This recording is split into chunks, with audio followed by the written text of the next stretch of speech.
আচ্ছা রাকিব দা, এই যে ইউটিউবে যে মানুষ ভিডিও টিডিও ছাড়লে এত ভিউজ তো যায় না, তার মানেটা কি আসলে? আর কি মানুষ কিছু মানুষ কয় যে এ বাবা বলে হয়তো অটোমেটিক সাবস্ক্রাইব আহে, ভিউ আহে, এটা আসলে কোন তুই হাসা মানে ভিউজটা? এটা অ্যাকচুয়ালি তোমার কন্টেন্টের উপরে নির্ভর করে। ভিউজ হলো কন্টেন্টের উপরে নির্ভর করে, তুমি কত দূর ভালো কন্টেন্ট দিতেছো। তো সেই হিসেবে দাও, আমার ভিউজ তো সব সময় এক থাকে না। হ্যাঁ, আসসালামু আলাইকুম রাকিব, কেমন আছো? ওয়ালাইকুম সালাম, কেমন আছেন সবাই? আছি আর কেমনি আর থাকবো, মোটামুটি আছি চলি, মানে ভাই মানে যখন আবার তো মানে পাঠান পাঠান আল বাল। তো হ্যালো গাইস, বাল সিরা সাংবাদিক তো দেখতে পারছেন আপনারা, দেখেন বাল সিরা সাংবাদিক।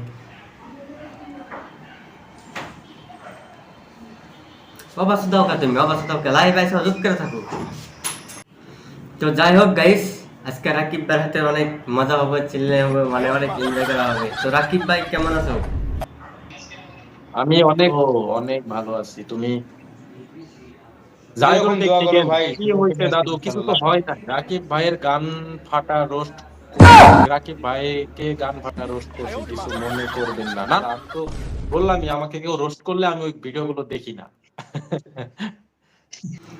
আচ্ছা যাই হোক রাকিব দা,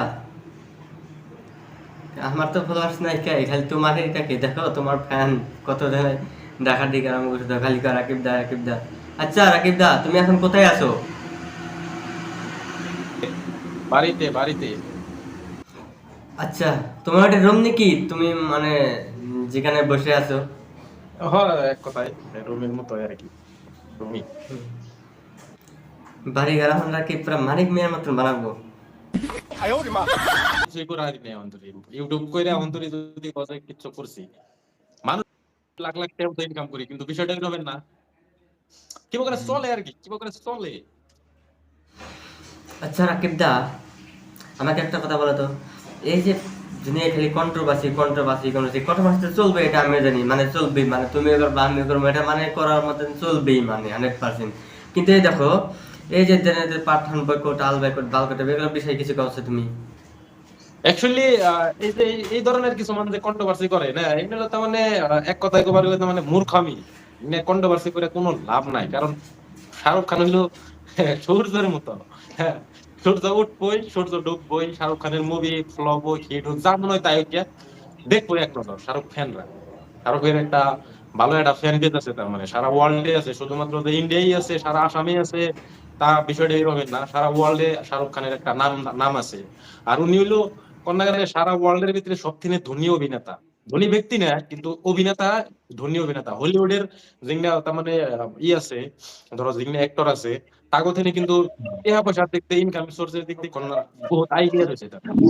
ওরে সারা এখন ওয়ার্ল্ডের মধ্যে ওরে চিনি। তো ওর ওর মুভির মধ্যে যে কন্ট্রোভার্সি করে, মুভি নিয়ে কন্ট্রোভার্সি কইরে কি না কইরে কি, ওর মুভি মানুষ দেখবই। খাস করে আমি আমি নিজেই দেখবো কথা। আচ্ছা রাকিব, এগুলো আলতু ফালতু কথা বাদ দাও। অ্যাকচুয়ালি আমি একটা মনের কথা কথাছি, মানে এটা কোনো রাজনীতির কোনো সিস্টেম নাই, কোনো নাই, মানে একটা কথাছি, মানে এই যে আসামের মুখ্যমন্ত্রী হেমন্ত বিশ্ব শর্মা যে করলো, অ্যাকচুয়ালি কি মানে শাহরুখ খানের সিনেমা, এটা আসলে কত যুক্তিপূর্ণ কথা? অ্যাকচুয়ালি হয়তো উনি, ওনার মাথায় কিন্তু চাপ থাকে, সারা আসামটা উনি পরিচালনা করে। তো অ্যাকচুয়ালি এটা যে সিনেমা বিলাইতে শাহরুখ খানের ট্রোল করছে, আমি এটা ভাবি না। অ্যাকচুয়ালি একজনে নাও চিনবার পারে। হ্যাঁ, তো উনি হয়তো সিনেমার বিষয়ে জানে না, সিনেমা হয়তো শাহরুখ খানের বিষয়ে অবগত না, বা বলিউড ইন্ডাস্ট্রির বিষয়ে উনি অবগত না। হয়তো উনি অ্যাকচুয়ালি রাজনীতি নিয়ে থাকে সবসময়, বা ওনার যে মাথার যে প্রেশারটা রয়েছে, যে আসামের চিফ মিনিস্টার, এটা কিন্তু টেনশন থাকে সবসময়। তো অ্যাকচুয়ালি হয়তো উনি টাইম পায় না সিনেমা টিনেমা মুভি টুভি দেখবার নিগে, যার জন্য হয়তো নাও চিনবার পারে। এটা খুব একটা বড় কথা বলে আমি ভাবি না, হয়তো চিনি নাই। আচ্ছা রাকিব, এই যে যেটা নারাঙ্গি, যেটা গুয়াহাটি নারাঙ্গি যেটা সিনেমা হল যেটা আছে, ওটা কি অ্যাকচুয়ালি শাহরুখ খান নিজে কি অ্যাকচুয়ালি মালিককে কি অ্যাকচুয়ালি ফোন মারছিল নাকি? একটা কথা, তুমি সারা আসামে যদি সিনেমা, যদি শাহরুখের এই পাঠান যদি না চলে, সারা আসামের একটা হলেও যদি না চলে, হ্যাঁ, তারপরে তারপরে তুমি ভাবো শাহরুখ খানের মতো শাহরুখ খানের মতো একটা অ্যাক্টরে আসামে কেড়ে ফোন মারবো? জীবনেও না, অসম্ভব। ও ফোন মারতে তার মানে যে টাইমটা ব্যয় হবো শাহরুখ খানের, ওই টাইম দিয়ে অন্য কামে লাগাবো, বুঝছো? এগুলা বিশ্বাসযোগ্য কথা না তো। আচ্ছা রাকিব দা, এই যে ইউটিউবে যে মানুষ ভিডিও টিডিও ছাড়লে এত ভিউজ তো যায় না, তার মানেটা কি আসলে? আর কি মানুষ কিছু মানুষ কয় যে এ বাবা বলে হয়তো অটোমেটিক সাবস্ক্রাইব আহে, ভিউ আহে, এটা আসলে কোন তুই হাসা মানে ভিউজটা? অ্যাকচুয়ালি তোমার কন্টেন্টের উপরে নির্ভর করে, ভিউজ হলো কন্টেন্টের উপরে নির্ভর করে, তুমি কত দূর ভালো কন্টেন্ট দিতেছো। তো সেই হিসেবে তো আমার ভিউজ তো সবসময় এক থাকে না। হ্যাঁ, তো কিছুমান আমার 12 ঘন্টাতে 2-3 লাখ ভিউজ জায়গা ফেসবুকে, আবার কিছুমান ভিডিওতে 12 ঘন্টায় 1 লাখ হয় না। তো ভিউজটা তার মানে সবসময় এক থাকে না। আবার কিছু মানে তার মানে যে নতুন করে ইউটিউব চ্যানেল খুলে নিয়ে তার মানে কি করে, এই রাকিব ভাইরে ফোন করবো, তারপরে জেনুইন ভাইরে মাইসেরে যেগুলা তার মানে যে অল্প ধরো এক কথায় তার মানে 10, 12, 15 হাজার, 16 হাজার, 20 হাজার সাবস্ক্রাইবার আছে, তা করে ফোন করে যে ভাই আমার হেল্প করো, ই করো, কিভাবে করে কি করবো। অ্যাকচুয়ালি কি এই যে হেল্প, যে হেল্প মানে ওই যে ভিডিও বানাইতেন লাগে কি ব্যাপার লাগে, তো এইটা হ্যাঁ হলো এক ধরনের মূর্খামি। অ্যাকচুয়ালি কি তোমার নিজের ট্যালেন্ট ইউটিউবে দরকার। আমি যতদূর